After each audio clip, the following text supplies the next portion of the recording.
সবাইকে আবারও food lab by মৌতে স্বাগতম। আশা করি সবাই অনেক ভালো আছেন। আজকে আপনাদের জন্য আরও একটি রেসিপি নিয়ে হাজির হলাম এবং আজকের রেসিপি হলো মজারেলা স্টিক।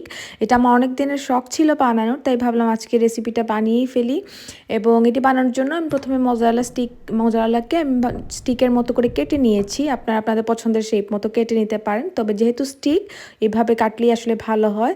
তারপর একটা ডিম নিয়েছি এবং তাতে অল্প একটু গোলমরিচের গুঁড়া, অল্প লবণ, যেহেতু চিজের লবণ থাকে তার জন্য আমি অল্প একটু লবণ দিলাম এবং তারপরে অল্প একটু ঝালের জন্য আমি লাল মরিচের গুঁড়া দিচ্ছি, আপনারা চাইলে অ্যাভয়েড করতে পারেন। তারপরে যেটা দিচ্ছি সেটা হচ্ছে 1 চা চামচের মতো ময়দা, আপনারা চাইলে কর্নফ্লাওয়ারও দিতে পারেন। তো ময়দা দিচ্ছি কারণ হচ্ছে ডিমের সাথে আমি যখন ময়দাটা মিক্স করলাম আর যখন আমি মজালা স্টিকটাকে এটাকে ডুবাবো তখন এটা অনেক বেশি ডিম হোল্ড করবে এবং এতে করে ক্রিস্পি হবে এবং ব্রেড ক্রাম্সটাও খুব ভালো মতো কোট করা যাবে। তো আমি অপশনাল হিসেবে আমি ম্যাগি ম্যাজিক মশলা দিয়েছি, আপনারা চাইলে নাও দিতে পারেন।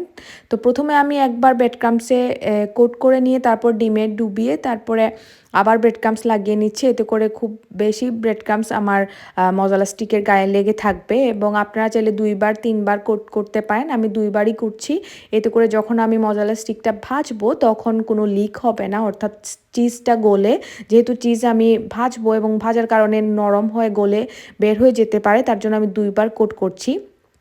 তো 2বার কোট করাটা আসলে সেফ জোনে থাকা, কারণ ভাজার সময় অনেক সময় লিকেজ হয়ে যায়, তখন আর দেখতেও ভালো লাগে না এবং খেতেও ভালো লাগে না, তেলটাও নষ্ট হয়ে যেতে পারে। তো তার জন্য আমি 2বার করে নিলাম সেফ জোনে থাকার জন্য। এখন আমি যেটা করব, ডুবো তেলে ভেজে নিব। তো প্রথমে দিলাম আমি অল্প একটু তেলে আমি 1-2টা করে ভেজে নিব, খুব বেশি দিব না, এতে করে নাড়তে অসুবিধা হবে।